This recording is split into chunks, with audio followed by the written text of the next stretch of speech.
But what if your purpose makes such an impact on an entire community that they get to come here in the studio? My guest today, Tami Kromer with Clara's Hope. Thank you so much for coming to On Purpose. Well, thanks for having me, Todd. Yes, it's so nice to have you here, and many people in our community know your story, but I'm hoping we reach a few that don't, because what you've done and your heart is very unique. So if you wouldn't mind to share, just because we're on purpose, Sure. right? Sometimes there's pain in finding your purpose. I think most of the time. Right? Like most of the time there's some sort of Yes. pain that finds our purpose. Yeah. Did you always know you had a heart for adoption? Well, kind of. I always had that grandiose little kid idea that, I want to help the little kids and things like that. But as I grew up, I realized that maybe that wasn't really my niche. My husband and I always wanted a large family. And we actually, not many people know this, we actually started getting licensed for foster care before we found out we were pregnant with our oldest child. Okay. And we were at the very end stages and realized, oh my gosh, I don't think we can do both. Yeah. And we had a teenager that isn't ours living with us at the time. Yeah. Okay. So hospitality and sharing our home was more the thing versus adoption. Okay. And then at some point, it really clicked. Like, one of the things I get asked a lot is, how do I know what my purpose is, or how do I find my purpose? And their journey is different. Mm-hmm. Can you talk about yours? Sure. I think I need to go back. Sure. So my husband and I got married in 1994, and we were leading a youth group at that time. And a young lady, her mom was a pastor, and she had moved something like 9 times since 4th grade. Okay. She only wanted to finish her senior year here in Fenton. So we were like, we didn't know what we were doing. We said, sure, she could live with us. So she lived with us, and that was our first foray into helping somebody else's child, but acting in a parental role. And we were terrified. We were really strict. Her parents were. It was very funny. She's like, you're stricter than my parents. But we just didn't want to hurt her. So it ended up being an amazing relationship. We're still super close now. And that was like our first, it's not that hard to have somebody live with you. That's a great idea. So before we became foster parents, we had 5 different young women live with us for some reason or other throughout the years. All different age groups? Nope, all like young adults, Okay. like 18 to 22. Okay. Just kind of trying to find their way. Yeah. Powerful years, especially. Yeah, very formative. Yeah. It was pretty incredible. Okay. And so then our story started. We were like, okay, it's time to have kids. This is great. And then for some reason, I had a premature child. Our oldest son was born at 32 weeks, and he actually died at 19 days, came back to life.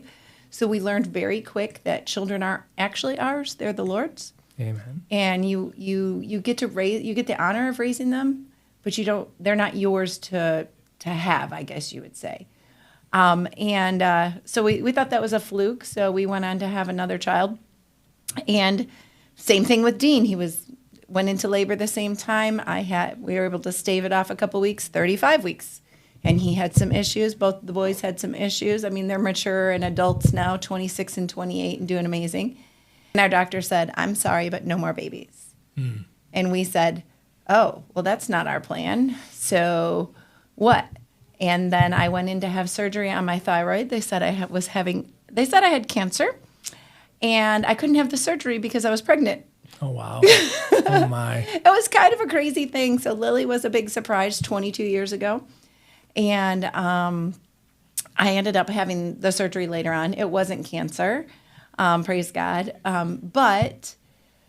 So we had 3 children, and she was the same situation, actually. Hers was a little crazier. I went into labor at 24 weeks, and we were like, oh, no, we're not going to do that.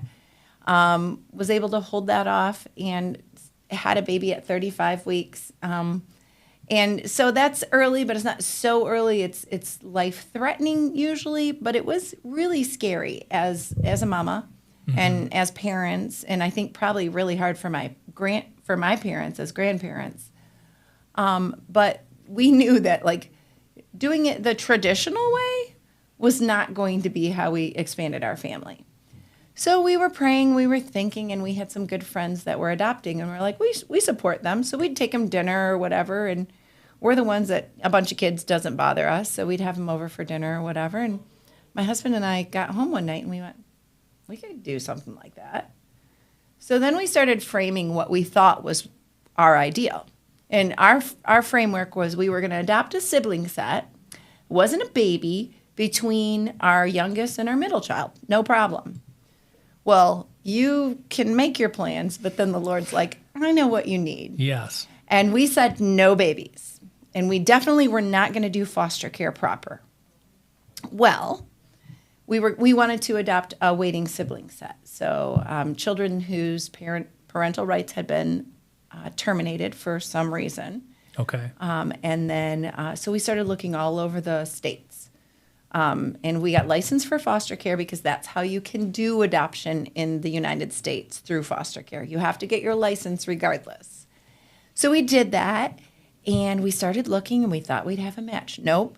We thought we'd this, that, and the other thing, and we're just waiting, and my husband felt like he had a word from the Lord seriously. And normally I'm the one that gets numbers or pictures, and he was like, no, we're having, our kids will be here before Christmas.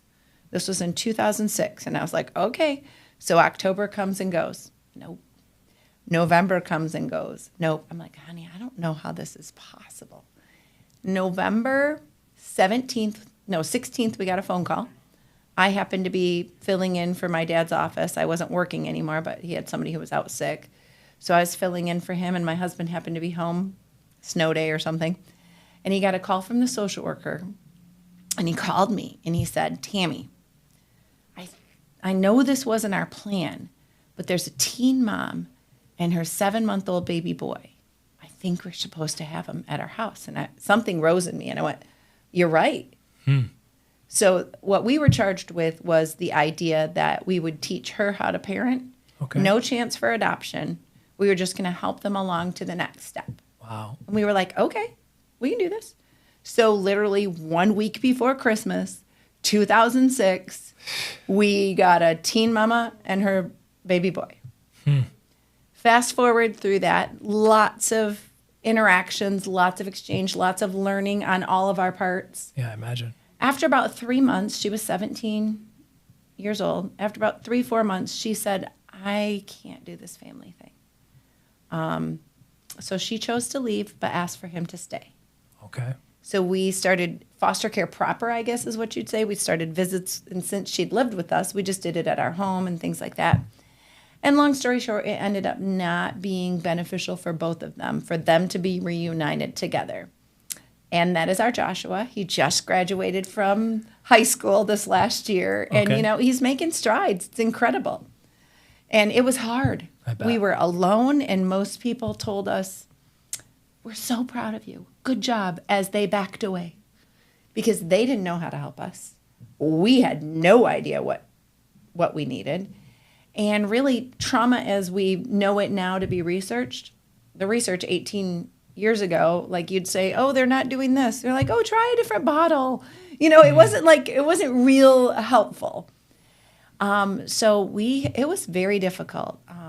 Our son had attachment issues, and a lot of things, none of it was his fault, but it came out in just these big baffling behaviors that you didn't know how to handle. And so we were tired. We loved him, but we didn't know how to help him. Kind of scared. Sure. Right? He's 3.5.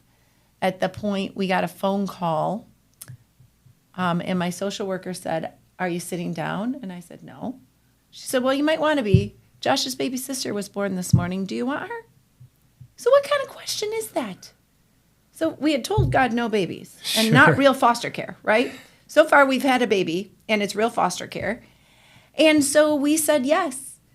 And we went as a family to Lansing to pick her up from the hospital at 4 days old and re-entered foster care. So we had moved since then. So we were doing different visits, all this kind of crazy thing. And our case was affected by a Supreme Court case, which slowed it down another bit. it ended up that Lydia wasn't able to reunify with her birth mom, who's the same birth mom as Joshy. And so she was adopted at 2. So now we have 2 adoptions, and guess what? There's our sibling set. There you go. Adopted from foster care. God does it different. Yeah. And so we were like, we're never doing foster care again. But we kept our license open. Okay. And then my husband, which this is a rarity, my husband, he's a teacher, and he kept going, honey, I think we're not done. I think our family isn't complete.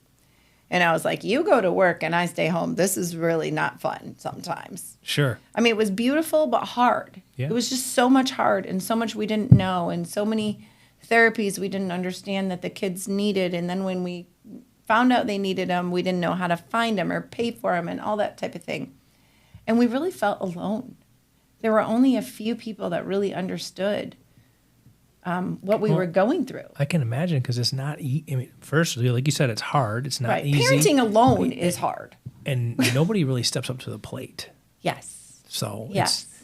I can imagine why you would feel alone. But So yeah, and a lot of, well, you signed up for this, kind of that type of attitude from others as opposed to how can we help you? Yeah. And it was like, I know we did, and we're committed, but we need help. But we didn't know what we needed. So throughout that, my husband kept going, poke, poke. I don't think we're done. What do you think about adopting again? I don't think we're done. And I was like, are you crazy? And then friends of ours adopted a little one with a condition called hydranencephaly, which is the same thing our daughter Clara had. And she was born without a brain. And we did what you normally do. We took them dinner, held the baby, loved on the kids. Our kids played with their kids, and we went home and went, that is crazy. Sure. Why would anybody do that? And when she passed away, we went and helped celebrate her life and continued walking with them through grief and such. But we had no inclination to do anything like that. And then these same friends adopted a little boy.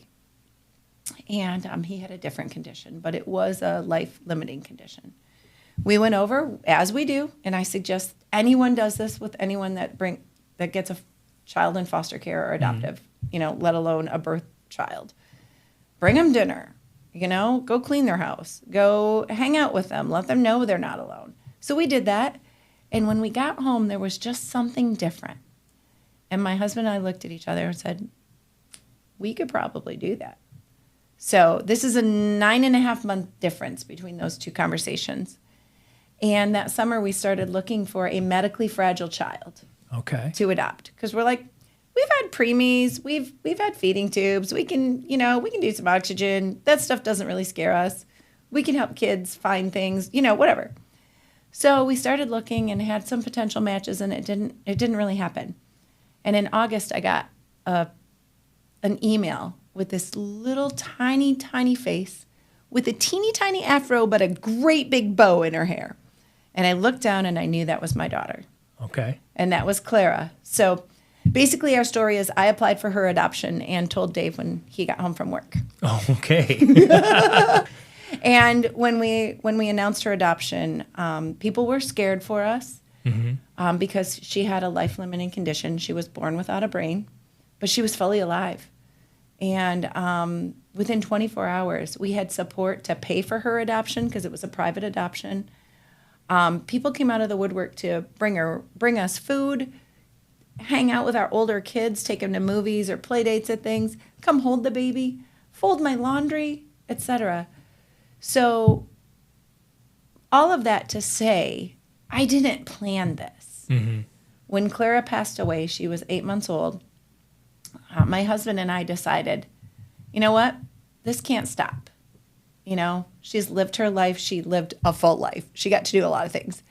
And she taught us that each day is a gift.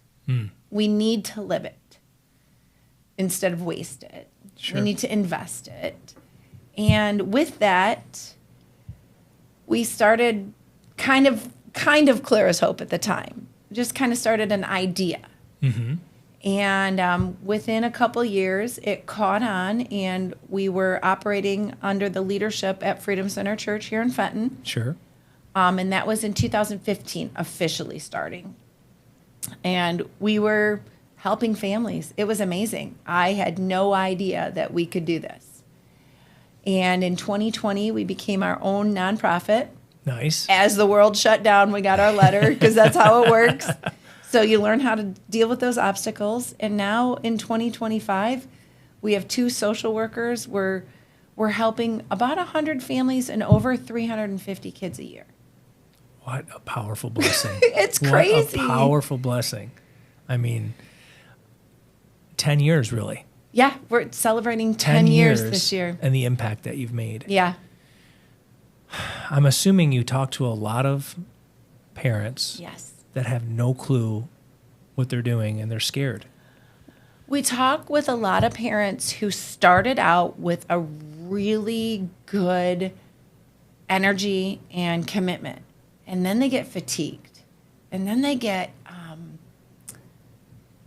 it's not even frustrated, but more they get so discouraged, you know? So they're really the biggest thing that we do is come alongside people and let them know you are not alone. That's beautiful. Yeah. Is there anything else like that out there, Tami, that I don't? Well, to our knowledge, we are the only organization that does this. Okay. And we only operate in Genesee and Livingston County. Okay. I mean, like I said, we currently are serving about 100 families. There's 350 licensed foster families in Genesee and Livingston County. We don't want to miss one, but we currently are at max capacity for what we can do. Okay. So it's that catch-22. You know, you have to hire more people, so then you have to raise more money, and then you have to blah, blah, blah, blah, blah. Sure. Yeah. Sure. What do you think the message that people, like, what would you, if you only had 60 seconds, like, hey, I have 60 seconds to make an impact on somebody that's listening, what would you say? I would say that foster parents are volunteers, and most people don't realize that. They're volunteers 365 days a week, or days a year, 24 hours a day, and they need help. And it's our job to fill in the gap as believers. And then, you know, just as common people wanting to help the community. Yeah. Because these kids, they're not tomorrow, they're today. Yeah. You know, and we're literally changing generations when we can help these kids get out of this dysfunctional cycle. What a purpose. What a purpose. Yeah, it's incredible. Yeah. You have an event coming up. We do. I'd like you to talk about that. And then I also want you to talk about how people can reach you or support you or however. Okay. Well, our event is going to be amazing, for one. It's 2 different aspects to it. We have an online auction that starts February 5th, and that goes through Friday, February 7th. And I think we're going to have over 150 items there, or close to it. It's incredible. Our donations have been phenomenal this year. And then my favorite part is our in-person event on Friday, February 7th. It's at 6 p.m.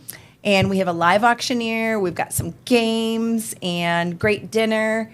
But the best part, honestly, is hearing the foster parents and adoptive parents share their stories. I bet. About why this makes a difference. Oh, super powerful. So it's incredible. Lots of Kleenex at the tables. Nobody walks away from there untouched. Yeah, I bet. Yes. I bet. So we still have tickets. We're about halfway sold out for tickets, which is pretty par for the course. And they can find those at our website, Okay. clarashope.org. Okay. Just go to the event page and that'll have it there. As far as supporting us, Yes. obviously, no mission if there's no money. Correct. So financial donations are always incredible. Partnerships with businesses and other things like that are fantastic. One local pizza shop partners with us is they donate a meal for 4 families each week. Wow. And have since 2017. Wow, that's great. It's incredible. And So even the littlest things go it's a huge. long way, right? It's huge. So we utilize volunteers to support our families. For example, one of our social workers said today, "Do we have a handyman?" And I said, "Oh, I just found out somebody's volunteering to become a handyman, but they have to go through a background check and such." She goes, "Okay, because I just found out that one of the closet doors came off. I won't tell you how, but she said a closet door came off at one of the houses, and they've got a hole in the wall, and they're just really trying to, make it so that the kid doesn't walk past that every time and feel shame. They want it fixed so they're not reminded of their mistake. Okay. Yeah, so that's why, we utilize volunteers for things like taking a meal to a family once a month, just to help them feel seen and know that they're remembered. And it's always on the craziest day, usually. Also, people make freezer meals that our staff takes directly to the families, especially during times of crisis or transition. When a kid comes into the home, typically a foster family has about 30 hours of extra appointments in the first 2 months. Wow. 30 hours. I mean, that's a full work week almost. It's a lot. Yes. And then, so the meals, the handyman, house cleanings, people volunteer 2 hours a month to clean houses. It's incredible. And the families usually, they might be there, but it's very minimal. It's not like in-depth cleaning, but it's just something to help them move along to the next step. Okay. And then childcare. One of the biggest things for our families is we want their marriages to stay strong. And it's sometimes difficult for them to find childcare that will help, that can handle the behaviors. And the kids are great, but they often have some behaviors. So we do some training, and we kind of help in that respect. And, our childcare volunteers, we ask them to donate 2 hours a month. Typically, our volunteers, we ask for 2 hours a month. Okay. It's very doable. Sure. Mentorship. I know we have 3 older elementary boys in Linden, Fenton area that are in need of a male role model. Okay. To mentor them. So things like that, we really try to work with the families. Like, what do you need? What's going to help your family be able to wake up tomorrow and do this again? Yeah. If any of those things are you and you've been touched by this interview, please reach out to Tami, Clara's Hope. She's awesome. And I know that you guys just saw that too. But for being on purpose, you were awesome. This is exciting. Yeah. Thank you.